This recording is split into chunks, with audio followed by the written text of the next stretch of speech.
training camp with the rest of you guys outside of the fence for sure. So if you like daily Packers content, hit that subscribe button. We appreciate y'all being a part of what we're creating here at PTA for the fans, by the fans. Let's jump into a little Barryn Sorrell chalk, or not chalk talk, but a quick little article. I thought this was cool, Tim, and I'm going to try to read it fast for you guys.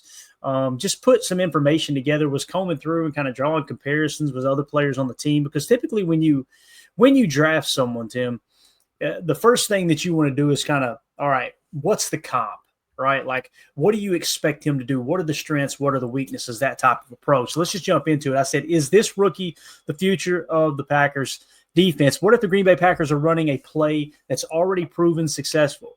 We've seen Rashawn Gary transform from a raw athletic prospect into the team's premier pass rusher. Now the Packers appear to be following the same script with rookie Barryn Sorrell. With Gary himself guiding the way, here's why Sorrell could be the next cornerstone of Green Bay's defense. There's a shot of our boy Rashawn Gary when he played for the Michigan Wolverines. So here's the blueprint for a superstar. To understand Sorrell's potential, we first need to revisit the blueprint. Rashawn Gary, selected 12th overall in 2019. Gary was a polarizing pick. His college stats were modest, but his athleticism was undeniable. The Packers saw a diamond in the rough and crafted a deliberate plan to polish him. Rather than thrusting Gary into a starting role, Green Bay eased him in.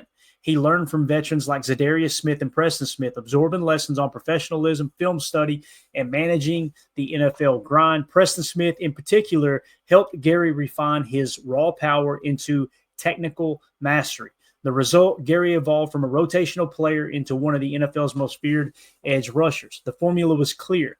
Draft an elite athlete, provide top-tier mentorship, and patiently build a star. Now the Packers are betting on the same approach with Sorrell. All right, let's meet the apprentice here. Barryn Sorrell, a fourth-round pick out of Texas, may not have jaw-dropping college stats, 6 stats in his final season, but the Packers weren't chasing numbers. They were chasing traits. 6'3", 256 pounds. Sorrell is a powerful edge rusher with a relentless motor and a blue-collar work ethic. Sorrell steps into an ideal situation with Preston Smith as the actually, that was a typo there, with Rashawn Gary as the seasoned veteran, I should say, and with Gary taking the reins as the edge rusher room's leader. The student has become the teacher. During the draft process, Sorrell revealed he models his game after Gary, studying his film and noting their similar builds. He's eager to learn directly from his idol. The hunger, the mentor, and the blueprint are all in place. All right, let's talk about the tale of two rushers here. The similarities between Gary and Sorrell are striking. First, both excel at setting the edge against the run. You guys know that's something that Gary has proven to be very, very effective at. Also, he rushes with power, right? And you kind of see a lot of similarities in Barryn Sorrell's game to Rashawn Gary and what he's established, for sure. Gary's explosive first step and violent punch make him a master at controlling his gap. Scouts praise Sorrell for the same mindset at Texas, noting his powerful, smart run defense. His punishing strikes knock tackles off balance, and while his technique isn't as polished as Gary's, the foundation, power, leverage, and attitude is there. Second, both share a devastating bull rush. Gary's signature move is overpowering tackles with strength and leverage, driving quarterbacks into the ground. I've noticed, too, with Gary, he likes that straight arm. He'll do the dip and rip, and he loves getting that inside arm, that inside hand on the inside breastplate of the tackle, straightening out, and just driving them right into the quarterback, man. That's definitely his kind of go-to play there for sure. So let's see, where were we at? Sorrell, too, generates surprising power with heavy hands and a nonstop motor. While he needs to refine his speed-to-power conversion, Gary's mentorship could help him master the timing and hand placement that makes this move lethal. Finally, both players share an unteachable trait, relentless effort. Gary's backside chases on seemingly dead plays are legendary, and Sorrell brings that same fire. Described as a relentless second-effort rusher, he refuses to stay blocked, meeting Green Bay's defensive standard before even stepping onto Lambeau Field. I'm going to pause there for a second, Tim, as we look at the PFF grades for Barryn Sorrell. In 2021, 54.9 with minimal snaps. He jumps to a 63, then to a 72, and drops back just a touch to a 71. So you're kind of seeing him stabilize there in the low 70s, according to PFF, with his his defensive prowess. So the defensive grade 71.5 last year, run defense grade 73, pass rush grade of 74. You see what we're talking about, like with the similarities between him and Gary. They play very similar in terms of the moves they use. There's nothing flashy. You don't see Gary throw a spin move out there, try to throw a hezzy step or anything. It's just simply bull rush, control your gap. And I love that it mentioned the backside pursuit too on some of those run plays. When we get to the Rashawn Gary Chalk Talk episode, you're going to see him. It's all over the tape. Him coming from the opposite side of the field and actually making the run stop was phenomenal last year. So, how cool was it to be at 1265 when Barryn Sorrell got drafted? Wasn't that like just a special moment, right, Clay? I mean, just to see it, man. And I like the comp in the article when they describe, what Preston Smith did to help Rashawn out during his first couple of years, kind of refine that game, because, Rashawn coming out of Michigan was a bit of a raw talent. I think we would all agree that, no ceiling or extremely high ceiling, but yet needed to refine his game a little bit, work on some of the technical aspects, some of the finesse moves, get your FBI up a little bit. And you can't just be pure unadulterated power all the time. You have to bring more to your game. So it's going to be really cool to see Rashawn kind of being the leader now with a young raw talent like Barryn Sorrell stepping into the fold. And I think, it's real similar. I look at Barryn Sorrell. I mean, the guy's a physical freak. The numbers are there, powerful, athletic dude. But you're going to need a mentor to kind of guide you into your own as you play at the National Football League level. And you can't just do it with speed or power. You've got to get the technical aspect. You got to get your fundamentals down. And obviously your football IQ's got to be through the roof to play at the next level. So I think it's awesome to see, Barryn Sorrell coming into this situation with a guy like Rashawn to kind of maybe lead by example. We know Rashawn's not the most vocal leader. He has his moments of intensity, but he's more of a lead by example dude. And Barryn Sorrell strikes me as the type of guy that'll pick up on that. And it doesn't have to be about talking the talk all the time. We can just go out there and walk the walk together. So a lot to look forward to in his rookie year for sure. Definitely. And I went ahead and pulled it real quick. This is what Tim was talking about. We were actually in the bowl at Lambeau when they made this draft pick. We were there live for the draft. Let's kind of watch it here. This was a really, really cool moment amongst other Packer fans in the bowl. Keep in mind, outside, the parking lot was just jam-packed around the stage, right? And then, of course, we were in the bowl with a handful of fans. This was awesome.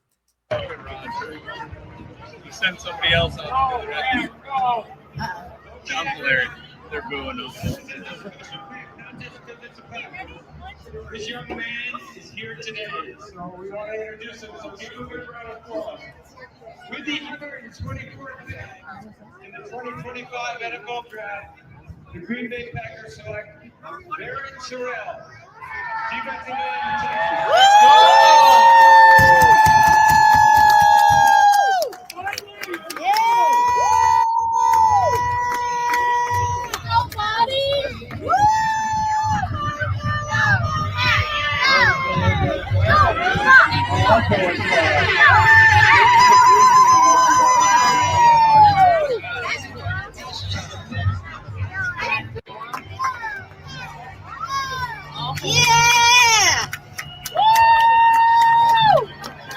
Hoping the music doesn't get us a copyright, because there was a little bit of something playing there. But you see the embrace there.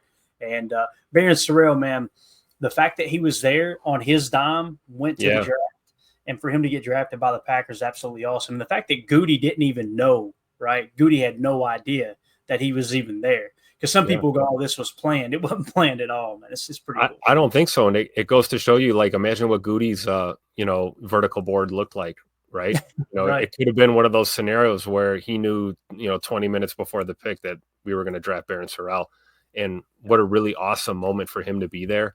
And then, shortly after that, like you said, we actually went out of the lower bowl and went out to the parking lot over there on the east side of the stadium. And, you got to see those cool moments with, Barryn working the crowd and just, being welcomed into the fold in Green Bay here. It was just a special moment.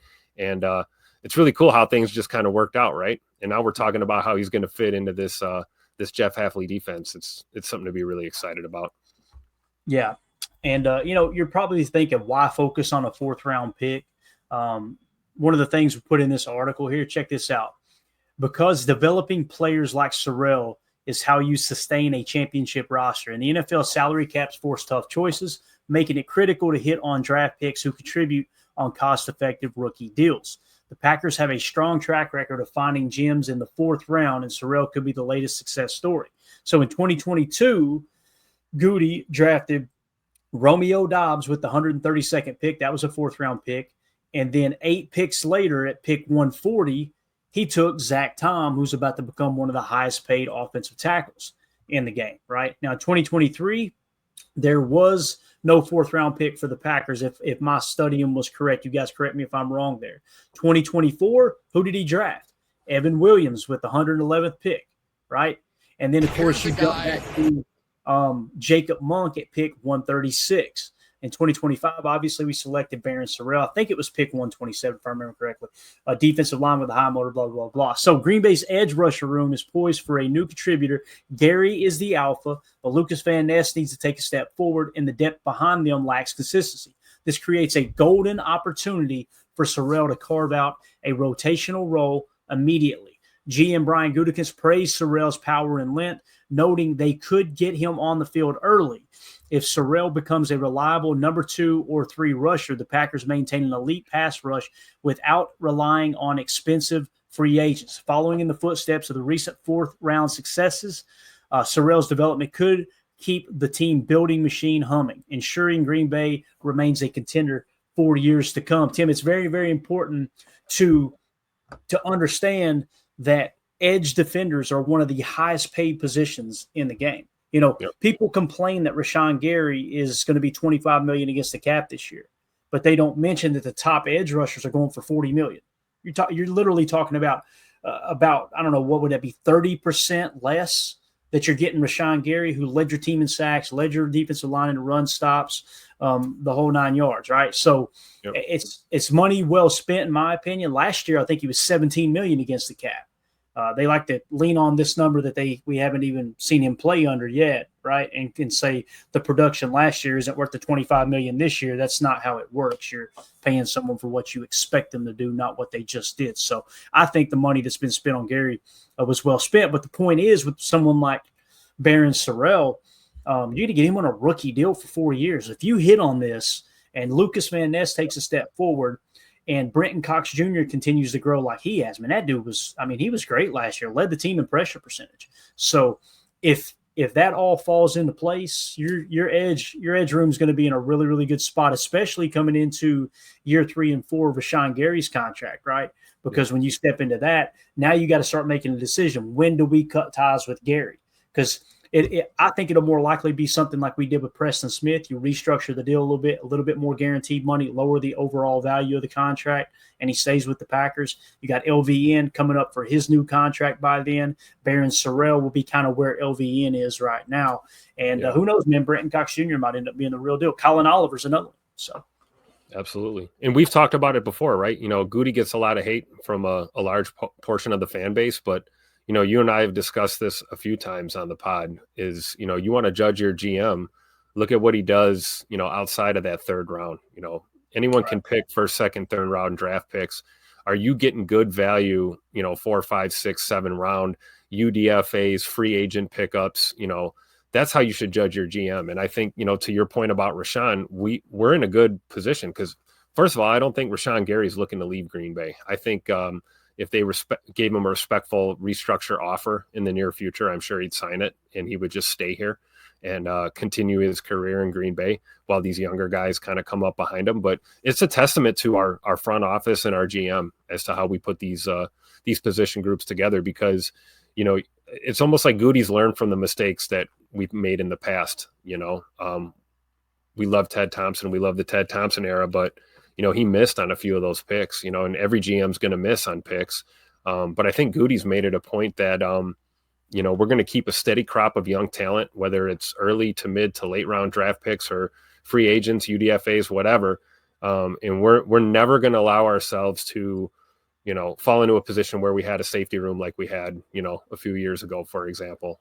We're not going to allow ourselves to regress. We're going to constantly get better and, you know, keep the veterans that we have, but stay youthful and stay developing. Draft and develop is not just a quarterback strategy. It works across position groups. So big props to our front office for sure.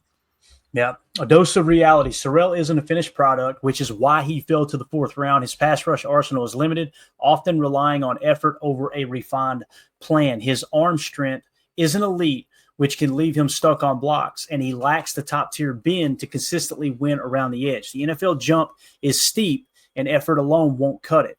But here's the good news. His weaknesses are coachable. Developing a pass rush plan and honing technique are exactly what Gary and the Packers staff excel at. Sorrell's flaws stem from a lack of polish, not talent, and Green Bay has a track record of turning raw prospects into stars. And one thing I want to point out here too, the points per game allowed last year, points per play allowed last year, the Packers finished 5th last year. So it's not like Sorrell's got to come in and Colin Oliver's got to come in and, oh, guys, we got to get this defense going, right?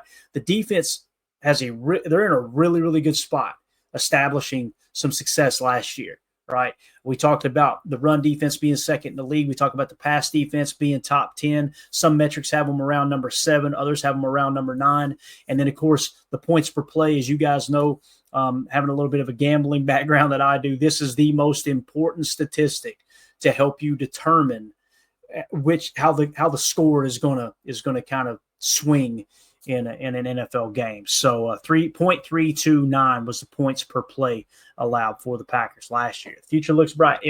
Is Barryn Sorrell the future of the Packers defense? The potential is undeniable. He has the physical tools, work ethic, and mentality that fit Green Bay's culture, that finished 5th in scoring defense last season.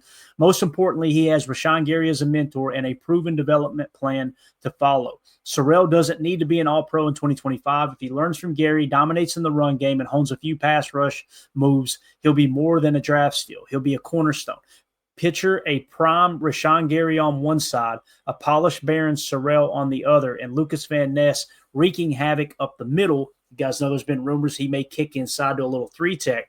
When we do the Rashawn Gary chalk talk, we may do it next, as a matter of fact, because I want you guys to see there's a couple of snaps where he actually plays 3-tech. They may kick Gary inside on some of those pass rush downs as well. But it says wreaking havoc up the middle. That's the vision, and it's one Packer fans should be thrilled about. So what do you think? Do you see the parallels between Sorrell and Gary? Can Sorrell become a key rotational piece this season? Share your thoughts in the comments below. If you enjoyed this breakdown, hit the like button, subscribe here for more Packer analysis. Tim, you got anything else you want to add on Barryn Sorrell? And I'm going to let you call the shots here. He may have had to step away. He was looking to take a call. I bet he did. So what we'll do is I'll call the shots here, and we'll decide on what we're going to do